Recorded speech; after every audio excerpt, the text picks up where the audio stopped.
All right. Stage left. Everyone. From PETA, A Christmas Carol, to Disney Hong Kong, from High Five and A Boy Foretold by the Stars, to being lead in the movie Paglilitis, our guest has had a vibrant career taking on different roles as a commercial model, events host, and a performer. Equal to her colorful career and roles, her artistic path is only equal to the coruscating personality that she emanates to people she meets. Siyempre, kaibigan. Wow. Join us as we talk about the highs and the lows and the whys of the pursuit of theater and performance and what's it like to navigate being an actor in the metro. Ladies and gentlefolk, please welcome ang Pagbabalik Theater. Welcome to Stage Left, Rissy Reyes Rabansa. Thank you so much. Happy to be here. Hi, Ma. Hi, Ma. Wow, baklaan na to. Oo Wow. nga. Parang 2 hours yung episode na to. Ay, ate, stop the car. May lakad kami. May rehearsal ako. Oo nga, hindi talaga kaya, Oo. Hindi talaga Hindi kaya. kaya, oo. Alam ba, balik ka na lang. True. Agad-agad. Tara. Walang show, baklaan lang. O, sige. Ang saya nito. Payag agad. Daming time. Siyempre, Okay. nasa mid ang Nasa bading. mid na siya. Oh. Okay, so, for those who don't know, Rissy is, well, aside from being a friend of mine for like way before pa, yung, it's such a very colorful career. Parang Yes, you can say sobrang that. crazy ang kanyang career in general. Yeah. hindi lang sa teatro. But before we go there, I want to ask you the very first question that I ask everyone is, how did you get your start in theater? Oh, interesting. So, my mom, nung bata pa lang ako, Lagi talagang so matagal bata. na yun. Aray. Nung bata pa lang ako, kasi my mom, she was a corporate girly, pero she loved to dance. Mm. So part siya nung parang mga office club na dance. Parang dance club sa office. Ay, gano'n. wow. May mga Yes. pa zumba-zumba Oo, ganyan? nagtatahishan siya doon nung Ay, may pa-ballroom kabataan pa ba? niya. Yes. Tapos dahil I guess she's a frustrated ballerina, bata pa lang ako, like as early as 2 years old, sumasaling kit-kit na ako sa dance class ng ate ko.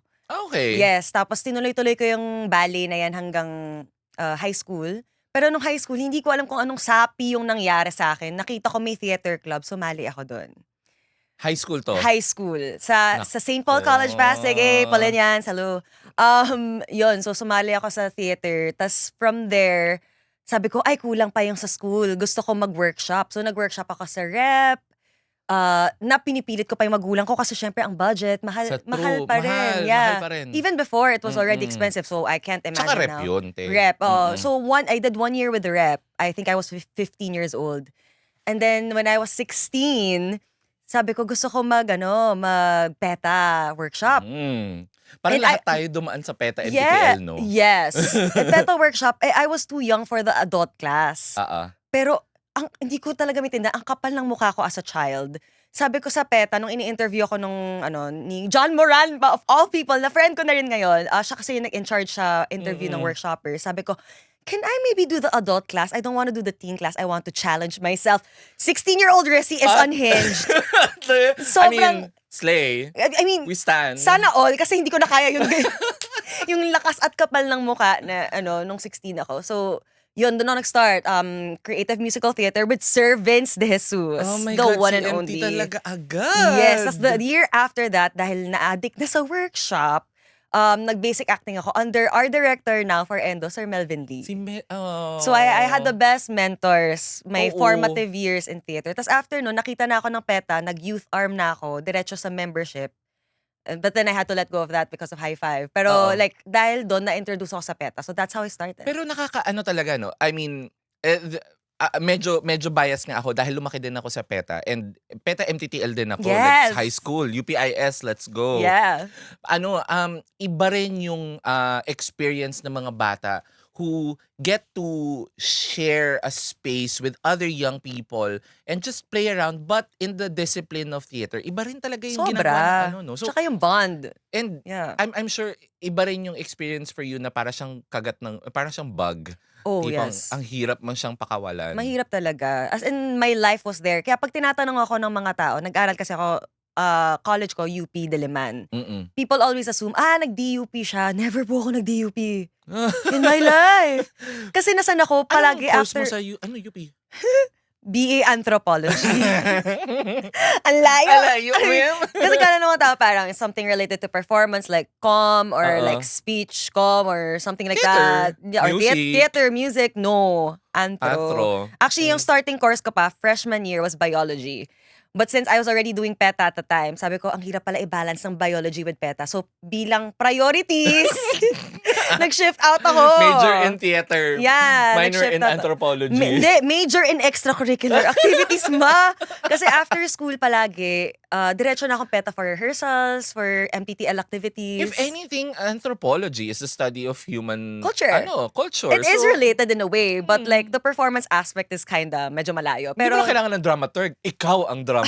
Ganun. For the character sketch, I got this. yeah. Ganon. Tapos I always say, actually, in-invite ako ng anthro nung nag-graduate na ako to have a talk with the new anthro batch. Sabi, how do you relate theater to anthro? So nag-talk si bakla. Ay, sa true. Feel na feel eh. Tapos sabi, na-realize ko nung ginagawa ko yung presentation ko doon na it's all about empathy. Kasi Yeah. anthro is all about learning about the cultures of other people. Like, parang, syempre, we're also different, but how are we alike? Yeah. And empathy yung keyword doon. And that is very useful as an actor. Kasi kailangan mo malaman yung character mo. And ano nga siya, kumbaga all throughout the things that you have encountered with theater in your life, talagang all it does is build up your passion for it, no?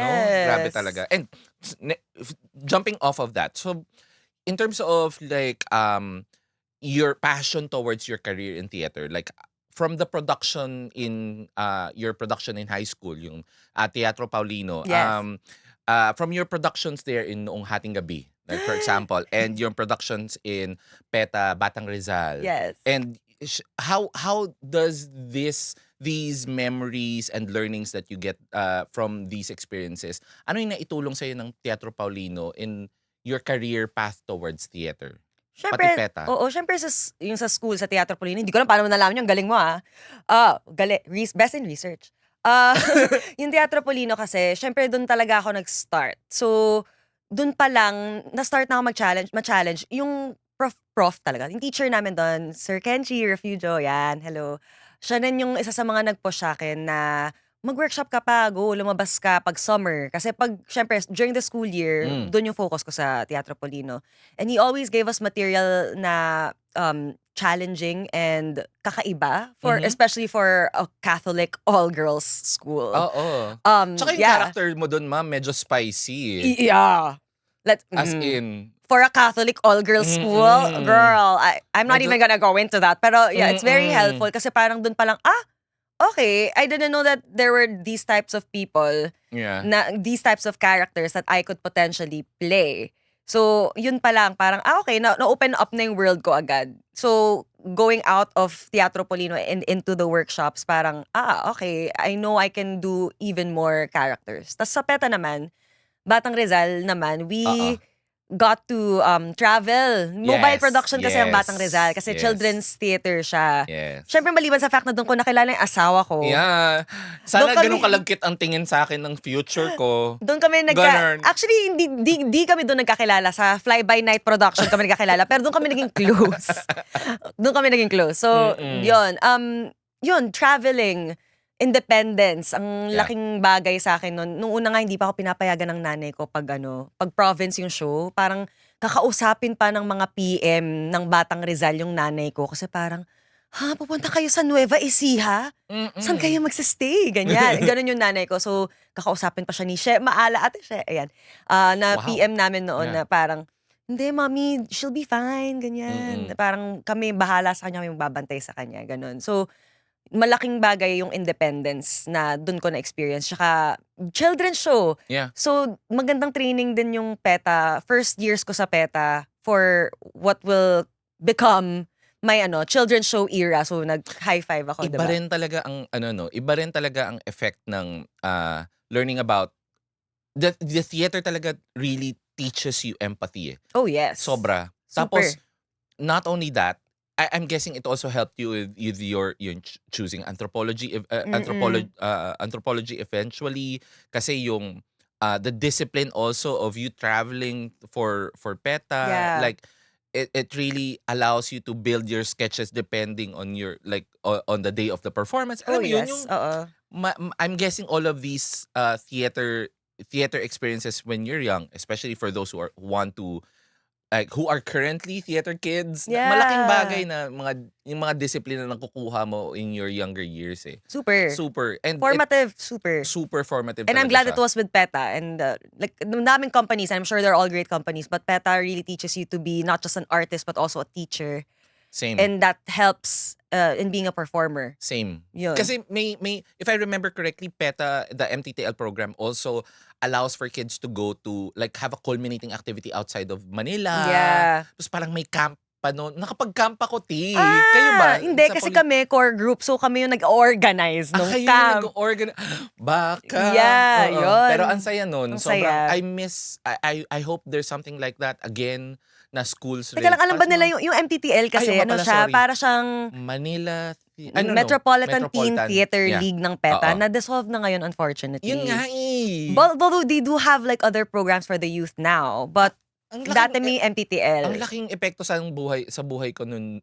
I'm sure. As Madami in. kasing schools talaga na involved. So parang kami yung core group. So kami nag-organize for other youth. Yeah. Which is yun nga, yung mga nasa schools. Yeah. Tapos nagagawa ng programs. Minsan pinupuntahan namin sa schools. Nagpapa-workshop kami. Or may show first and then may workshop after.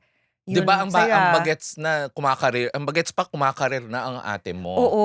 Pero, so, especially with your experience with kids, ang dami eh. Like, if you look at your career, sobrang dami. Like, from PETA and your buklat storytelling theater back then, and then your high five Yeah. mall tours yun. Yes. Plus your obviously your ang tawag dito? Moana for Disney Hong Kong. Like there's a lot of responsibility, I think, also with the joy you bring and the stories you bring with these jobs that you take on as a storyteller for kids. Like what's it like to have that form of responsibility, and like what's it like being a part of the storytelling for younger younger audiences? Yeah, definitely a lot of pressure. Kasi parang ayokong, ang pangit ng term, ayokong makasira ng buhay. At parang fantasy kasi siya. Yeah. So, alam mo yun? Well, I feel like it's an honor being a part of somebody's childhood. Like one person lang. Kahit isang person lang. Like, for example, my nephew, like I was part of his childhood, obviously, because I'm family. Pero to be a part of so many other people, strangers, na their childhoods, medyo, it's a lot of pressure, but also it's such an honor. And I don't take it lightly. Parang kahit ngayon, pag gumagawa ko ng content or ng post, I am a little bit careful. Even though wala naman akong, I'm not bound by contract or anything. But I'm a little bit careful na there might be people looking up to me. And might be impressionable na parang, oh, anong gagawin niya? Or how will she respond to a certain issue? Yeah. Ganyan. Kasi now, the kids from High Five now, ito, true story to, nakakaloka. I had this event where I was the actor with Vic, my husband. Tapos, we had dancers who were college kids. So we did the whole show, nag-rehearse na kami. Tapos, nung last day, nag-picture na. Kasi syempre, last day na, ganyan. Tapos lumapit sa akin yung mga high school, yung mga college kids, sabi, ate, may aaminin kami sa'yo. Nanonood kami ng High Five dati. Tapos una sa lahat, nasaktan ako. Kasi ang tanda ko. Sabi ko, grabe, nananakit naman kayo. Katrabaho ko na kayo ngayon.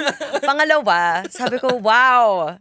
Wow, that's an honor. Kasi sabi nila, ate, alam mo, sobrang fantasy ko yung dati na part ako ng High Five. So parang nakakontribute ako in a way to their want to be in performing arts. Yeah, malaking So bagay siya. I was so touched. Syempre, natawa na lang din ako kasi parang, oh my gosh, katrabaho ko na sila ngayon. Yung mga, hello mga bata At kasama ko na sa nakaka-proud stage. din. Nakaka-proud, super. Kasi, ma'am, na pinapursue nila yung art nila. True. So, at saka iba din ganda. ang experience ng buklat. Kasi, yun. yeah, they're Andi immediate. dito. Yeah, immediate yun. Nasa harapan mo. Tapos hindi siya ganun kalaki, but they're Yeah. there. Tapos Disney, mom, Yeah. wide audience. Ayun ang iba din yun. Iba din yun. Yeah. Pero pagdating din sa High Five, iba din kasi mom camera. Yeah. So like I'm sure it's a very different experience altogether than Super. like work-wise. Oh yes, pag camera kasi, pag sa studio kami at wala yung kid audience. Kasi there are days na yung Song of the Week Yeah. na may kid audience, those are the best days. Kasi we can actually feed off their energy. Pero Yeah. pag camera kasi, kailangan mo talaga hanapin sa sarili mo na, okay, I'm talking to a child.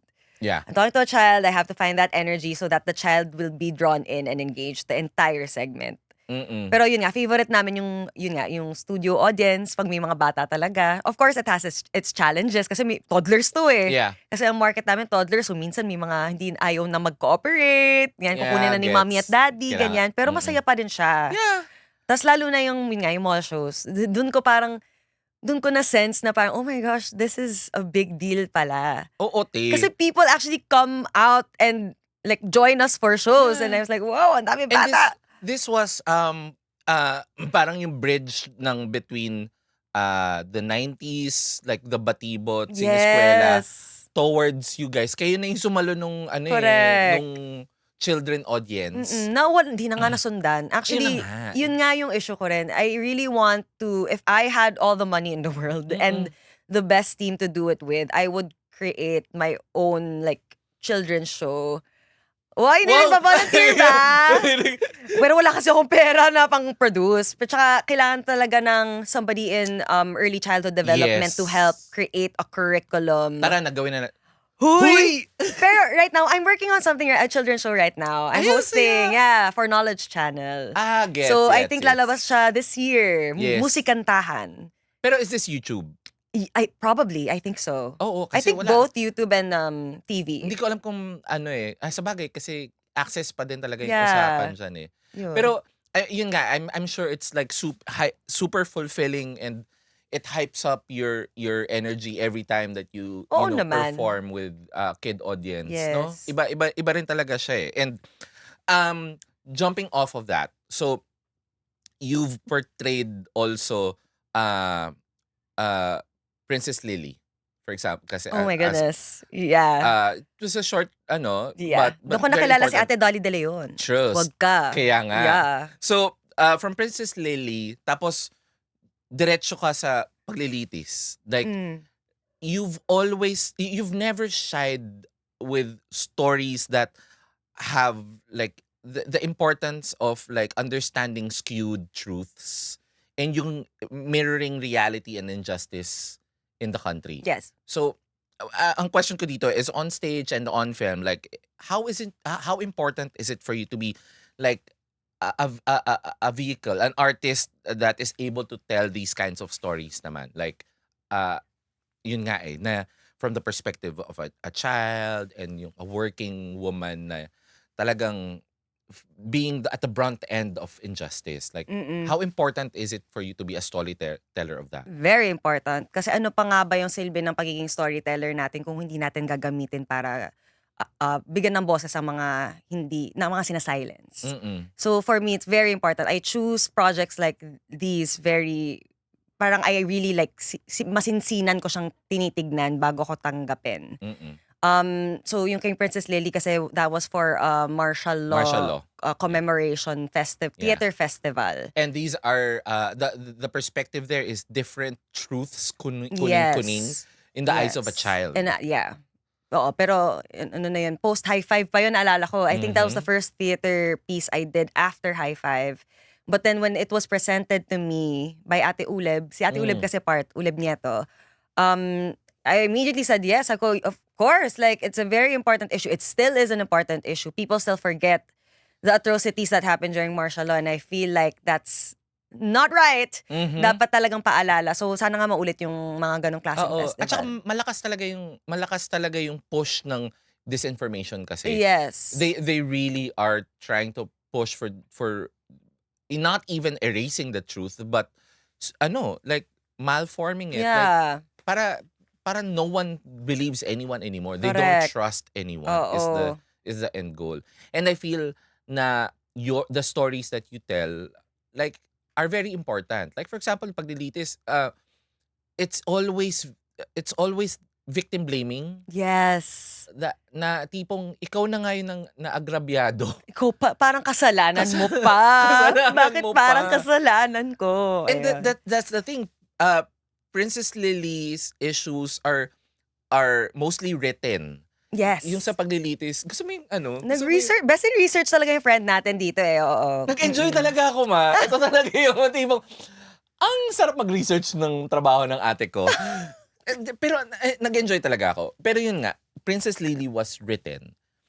Paglilitis is social media. Yes. And the different forms of theater and film is such a Mahirap mahirap Mahirap mag-adjust. Mahirap mag-adjust. And I feel, what was your experience like na yung ganong mga diaspora na realities and medium? Like, ano yung importance na mga natutunan mo in telling truth, holding truth to power these stories? Ano yung natutunan mo as an artist in these different mediums?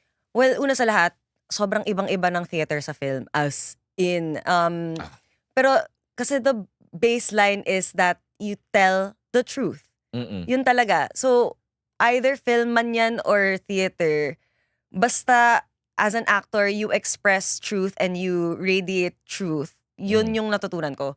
Hindi ka mag-fail. Yeah. Kahit pa, kanyari, kasi sa film sobrang liit Yeah. Mata lang. Or, ultimo yung konting twitch na gano'n, kita sa camera. So, True. kahit pa anong gawin mo sa mukha mo, kung sa film ganyan maliit na action or sa theater malaki na buong katawan mo involved, kung walang truth doon, you're gonna fail to tell that story that you're telling. So I guess that's the biggest lesson I learned, and I always remind myself to be truthful. Dapat genuine, dapat mag-come across yung story. Parang it doesn't matter if you look silly doing that, or if you I don't know, like you struggle with the medium, like yun nga, kung magkaiba yung medium like film and camera, basta truthful ka, I feel like people will empathize with the character. So yun talaga, truth. And it really is, at the end of the day, kahit na passion natin to, it really is a responsibility and a job. It really takes a lot of discipline and hard work to, be that vehicle to be able to tell the truth. Like as an actor, kailangan lagi ka nasa rehearsal. Yes. Kailangan yung dedication, Oo. yung hustle ng tipong kailangan makapag-memorize akong maayos. Kailangan, Sobra din yung stress ko sa ganyan. As an anxious girl, as in I really, I don't know. As in, ang hirap. Ma'am, nag-Disney ka? Oo. Hindi lang halata, mukha akong masayahin, pero I deal with anxiety a lot. Like especially I have imposter syndrome. Like I'm sure a lot of people do. And lucky if you don't, like great for you. Pero Na all. Yeah, na all. Pero yun, parang it's something that I deal with every day, and I think the way I cope is I just do my best. Yeah. And I show up. And hindi rin, parang tipong you show up for yourself talaga kasi, ma'am, the country and the industry does not help. Totoo naman. Walang suporte. Ang hirap. Mahirap maging aktor. Tsaka, mahirap literally. Like, alam naman nating lahat na hindi talaga enough ang sahod ng isang theater actor. The racket is life, the life innings talaga, ma'am. Correct. Hey. Yun. So, mahirap talaga. It's commitment and passion, and it's more for you and for your soul. Really just showing up and being there for yourself. Yes. And doing the work. And also for the story na kung naniniwala ka sa story ang ginagawa mo. Kaya hindi rin ako tumatanggap ng trabaho na parang, wait, parang ayoko yung lesson, yung moral nito or yung gusto niyang iparating sa audience. Parang, wag na lang. Kasi kailangan, lalo na kung theater at hindi financially siya malaki yung kita mo, kailangan naniniwala ka talaga sa storya. Kasi kundi, ang hirap mag-show up. Kaya naniniwala din ako sa passion mo at naniniwala din sa iyo ang ating mga partners. Magbabalik tayo for a quick break to thank our partners. Segue! Maraming salamat. Nagbabalik tayo kay Rissy. Woohoo! This episode is brought to you by Int Bar X Cafe. Whether you're looking for a quiet spot for script readings at X Cafe or hidden cinematic cocktails at Int Bar, it's the ultimate Cubao Expo sanctuary for every Filipino artist. Step through the photo booth and find your next scene. Int Bar X Cafe, where film meets flavor. Clieg Studio Self-Photo Studio, the first self-photo with cake decorating concept in the Philippines. The studio is open from 11 a.m. to 8 p.m. Mondays through Thursdays and 10 a.m. to 10 p.m. from Fridays through Sundays. Sunnyside Sound Productions. All of our partners are located at Cubao Expo, Quezon City. Now, back to our show. Ang sarap ng kape. Ang sarap ng horchata. Ang sarap ng hot mocha. And we're back! Maraming salamat sa ating mga partners. Palakpakan naman dyan! Let's go! From our live natin. studio audience. Oo. Wow! Oo nga, palakpakan. Maraming salamat sa ating mga partners sa IntX Cafe, sa Clieg Studios, and of course, Sunnyside Sound Productions for our wonderful venue and sound mixing, mastering needs, and party chairs and tables. What? Oo. Parang iba na yun. Parang... Pero maraming salamat sa ating partners for keeping us alive and helping us explore the artist experience of all our theater actors and stage performers. At dahil dyan, balik na tayo, Ati. We're back. We're back. So, can you tell me more naman about, we have been talking about a lot about your theater, artist experience as a performer and events host and High Five and PETA, but how can you describe naman to me your newest play? Wow.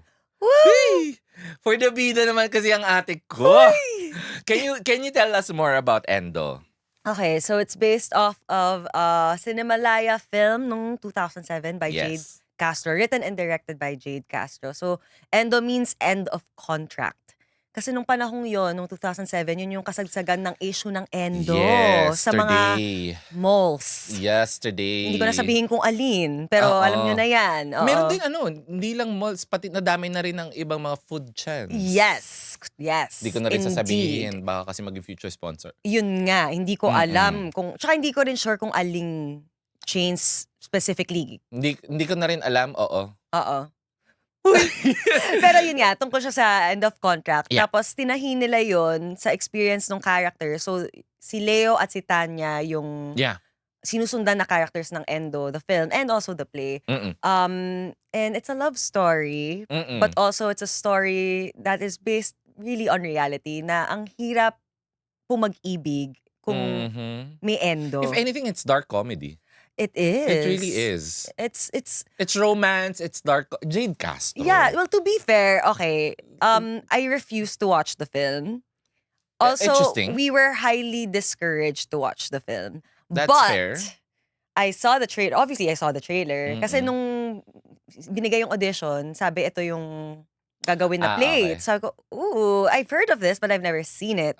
So sinearch ko sa YouTube yung trailer and I saw a couple of trailers. And then when I got it, which was another story, a surprise for me. Sige, It's super surprise for me. They sent us the script of the movie. Kasi ginagawa pa lang ni Binibining Liza Magtoto, the one and only. Ang galing ng script namin. Hi, Ma'am Liza. Yes. Hello. Ang galing ng script namin kasi inadapt yung 2007 script to current time, 2026. So, ang sinend sa amin initially, before we did the table read and before the actual script was created na by Liza Magtoto for the stage, they sent us the movie script and we read through that. So, na-imagine ko na lang kasi nakita ko yung trailer ko, si Ina Feleto at si Jason Abanos. Okay, so ito yung nangyayari sa scene, ganyan. Binasa ko yung buong script. Ganda rin ng script ni Jade Castro. Ganda. Yeah. I recommend also for people who haven't seen it, watch it. It's a really good film. Apparently, we were told na they had a screening recently sa Met and it was a lot of Gen Z people came and watched, which is good kasi at least like alam nila na dati may ganong issue and until now may ganong issue. And hindi naman nawala. Yun nga, nag-iba lang siya ng face. Kasi right now sa play, ang ano niya, ang endo niya ay yung gig economy. Okay, that's interesting. Yes. Don't tell me more. Okay na ako. Oo. Okay na ako. Oo. Na-excite ako. Parang from job to job, ganun. Parang, Yes. wait lang, parang buhay natin yun. Parang nakarelate. Parang nasaktan ako. Aray! Aray ko. Alam mo yan. Oo, ang Artists. hirap maging artista. Mahirap talaga. But we Get are... me for more commercials. True, same. Siya din. Please Commercial naman, queen. Ako din. Oo. Nakaisa na ako. Please more. Wala pa nga ako this year eh. Mo. Kasi busy nga sa endo. Pero So okay lang true. naman. Go. For the love. Ayun. Okay, so, sorry. Hala, yun na, nagbaka na naman kami. Sorry po. Okay, so much like Endo, the new play by PETA, there is a compelling story that needs to be told about the journey of Tanya, if I'm not. Yes. And so, pero for me, what I'm interested more is there is the compelling story that we had talked about kanina of your story. So, how I'm sure people have asked you this, but they most people don't really know your journey. Like, Yeah. So,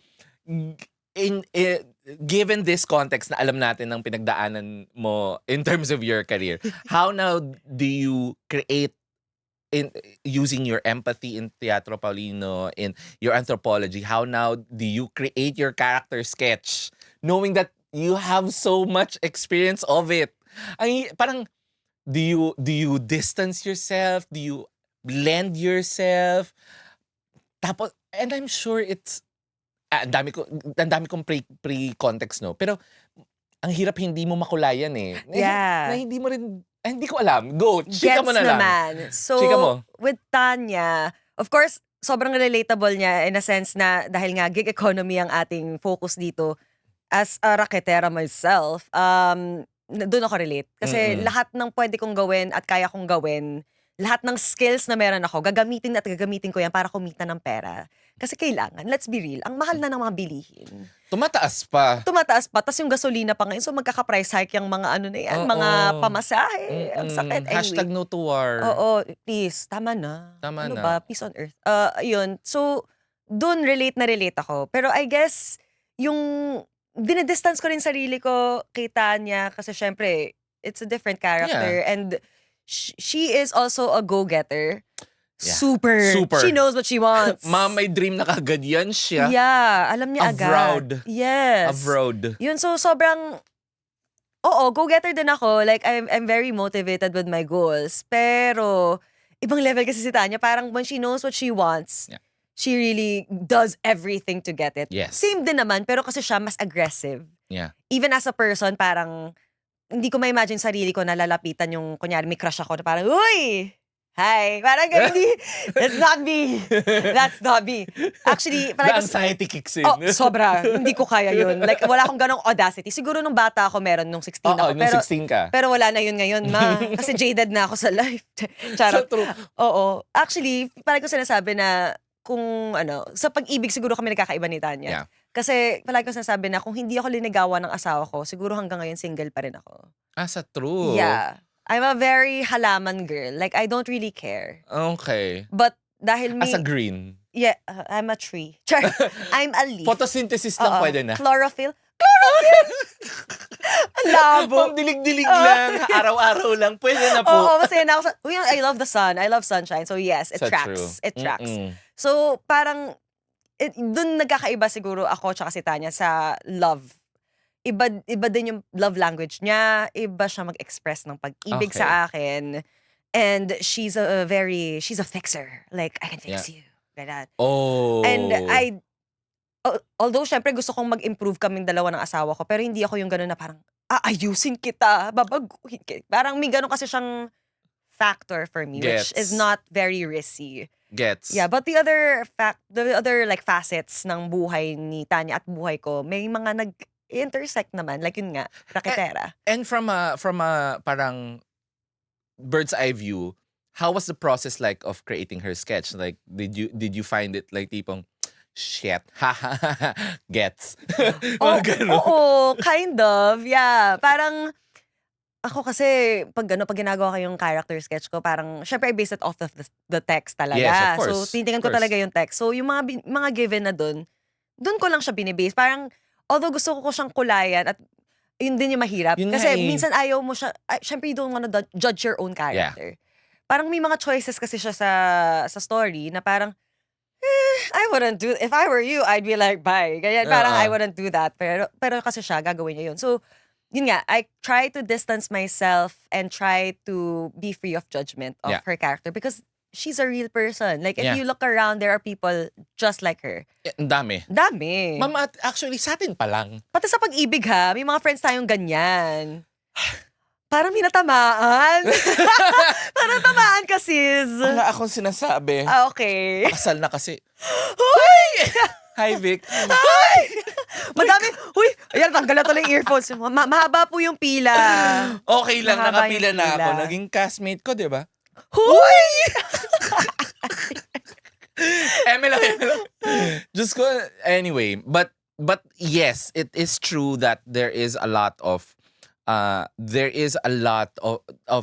parang ways to look at the character in your character sketch, and lalo na sa ating mga nasa gig economy. Iba talaga yung experience, lalo na kapag gumagawa ka ng character analysis mo. Yes. And iba rin, lalo na on approaching a love story. Yeah. Sobrang ibang-iba. Pero, because of that, meron akong love story question for you. Oh my gosh. I would love you for you to please play this video. Ito na po ang ating video in question. Oh no! Ano to? So, meron po tayong video in question. Ipa-play natin yan ng sabay, pero lalaksan natin. Nakakalok. Laksan natin. Kailan? Secret! Ito yung mga pinagagagawa niya pag nasa rehearsal ako eh. Ano nung ginagawa mo ikaw? Sabi sa'yo, nakapila na ako, matagal na. Ang lakas mo sa kanya ha. Nag-abala pa siya. Wait lang yung haba ng hair ko. Oh, ayos ng buhok ko. Anyway. Nag-ilaw pa. O sige. Go. Hi, Mrs. Robinson. Vic Robinson here, your #1 fan. Surprise! So Jello messaged me kung pwede daw akong magtanong ng question for you. So here we go. So as someone who has done quite a lot of stuff in your career, from being a theater actress, to being a commercial model, to being an events host, to being Ate Risi of High Five Philippines, to being a Disney princess, Dami. / chieftain of the Voyagers, wink wink, to now going back to the theater, playing Tanya and Endo as part of your theater comeback. What do you think are the biggest lessons that you've learned all throughout your journey as a performer that you would like to share with people, especially to those who look up to you and to those who would want to be someone like you someday? Support natin si Risi, guys. Let's watch Endo. Thank you so much. Yes. Taray. Oh, di ba may pa-sweet pang Ayun, message. Ay, kikig ako. Uy. Wait lang. Uy! Ba't ka galit? Wala. Alam mo yung kay Kyla? Bakit? Yung wag mong limutin. Oo. Yung ganun. Oo nga.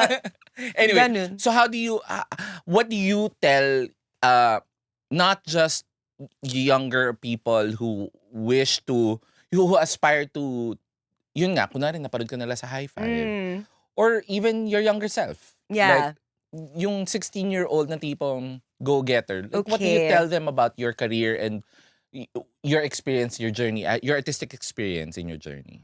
Actually, yung unang pumasok sa utak ko na sabihin sa mga taong to, at pati sa younger self ko na rin, ay kapit lang. Yun yung una kong naisip. Naramdaman ko agad. Kapit ka lang, sis. Kaya mo True. yan.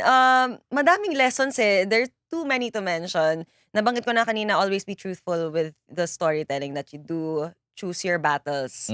Especially kung may platform ka. I don't have that wide of a platform, pero it's still a platform. And some Yeah. people still do look up to me. And I'm very grateful and very honored by that. Pero yun nga, yun, be truthful, choose what you do. Yeah. Yeah. Nung bata kasi ako, sunggab din ako ng sunggab lahat ng trabaho dahil nga raketera ako at that's very Tanya. Lahat ng trabaho na pumapasok parang go lang ng go. Pero I'm at the certain age where I have to make sure that what I put out there is like a reflection of me as a human being, and Yeah. I hope that is a good human being, so that I can like be an inspiration to other people na maging mabuting tao din at the end of the day. Hindi lang magaling na artist na that is the goal. Yeah. But also magaling at mabuting tao. Empathy. So, yes. Empathy Yes. talaga. Again, dun bumabalik talaga tayo sa Mm-mm. empathy. So yun, I guess just try to hang on in there. Yun yung number one lesson. Dapat tuloy-tuloy lang. Yeah. Kapit lang. But at the same time, don't lose yourself and don't lose the will to be a good person and a good artist. And ito pa pala. Ako, hanggang ngayon, I want to keep growing. I want to keep learning. And I hope that all artists, kasi the best artists that I've seen, may ganong spirit na parang, this isn't enough. Like, I have to keep getting better and better and better. Parang kahit na may linabas kang material na parang, huy, ang galing mo dun. Or something like that. Parang, yes, thank you. Pero I'm also thinking, how can I improve on that the next time Madam I Dolly work? is my spirit. Yes. Madam Dolly, I thank love you. her. Parang if self-improvement, pursuing one's dreams, Ma'am Dolly. Yes. As in, we've worked then, parang at one point, she was a facilitator in the NGO. Ma'am, nag-NGO racket siya nung mga panahon na yun. So, doon ko siya na-experience sa org namin sa TLF. Diba? So, yes, gig economy improvement. So, yeah, so just keep going, but also keep improving as a person. Keep learning, keep growing. Yun yung, I guess yun yung biggest lessons na pwede kong i-impart sa younger generations. Wow, yung mga tanda. nakakasayaw mo na sa mga gig. Oo. Kasi nag-high five din pala yan Mga sila. college students na sila. Feeling mo iba nagtatrabaho na ngayon eh. Totoo. May lumapit sa akin, nag-gig ako, nag-hosting ako. Ay, ayun sila Ulo. nananakit nanood din daw siya ng Asama high na five. ugali ng mga audience natin. Ano yan? Nanood din siya ng high five. May lumapit sa akin sa nag-host ako ng isang event. Parang Christmas lunch. Tapos after, isa sa mga kliyente. Tapos sabi niya, ma'am, nanonood ako sa'yo dati sa high five. Sabi ko, teka lang, nagtatrabaho ka na? Nakaka-disorient. Nagtatrabaho ka na sa kumpanyang ito? Sabi niya, opo. Ha? Aray! But, yun na nga it really is to encapsulate the experience of one who is in the gig economy, especially yourself. Kulang talaga yung isang oras kasi sobrang vibrant ng... Ang dami natin pinagdaanan sa life At pinagdadaanan pa rin. Sa true, hindi pa nga tapos. Hindi pa tapos. Racket us, please, commercials. Oo. Thank you. Lalo na pagkatapos ng Endo, hire me. Yes, hello, ako din. Pero, having said that, iba pa rin yung fulfillment ng hindi ka sumuko no? Oo naman. Totoo. Nakaka-tempt sumuko at times. Sa parang, Mama, nung lockdown, Mama, isa pa yun nung lockdown, nung COVID, diba? Anong gagawin ng isang live theater artist? Napunta ako sa Kumu. Nag-stream yan siya. Sa para Trust. mag-survive. Sa Trust. Diba? Pati Iba. yung mga online parties na princess gigs. Pinatulan ko yun sa Zoom. Diba? Daming ganap. Madami talaga. And having said that, iba din yung feeling kong may experience ng mga tao watching you. Color Tanya, bring life to Tanya. And I'm super excited. So Thank please take this opportunity to invite them to Endo. Yes. I'm inviting everyone to please catch Endo running this April 10th to May 10th at the PETA Theater Center. You can get your tickets sa tickettome.net. And also, dahil nga gig economy to, alam nyo ba na nagsha-showby kami mga theater actors? True Oo, yan. note kayo sa showby namin. Nag-showby kami specifically for May 2, 3 p.m. and May 8 p.m. So please support a struggling theater actress.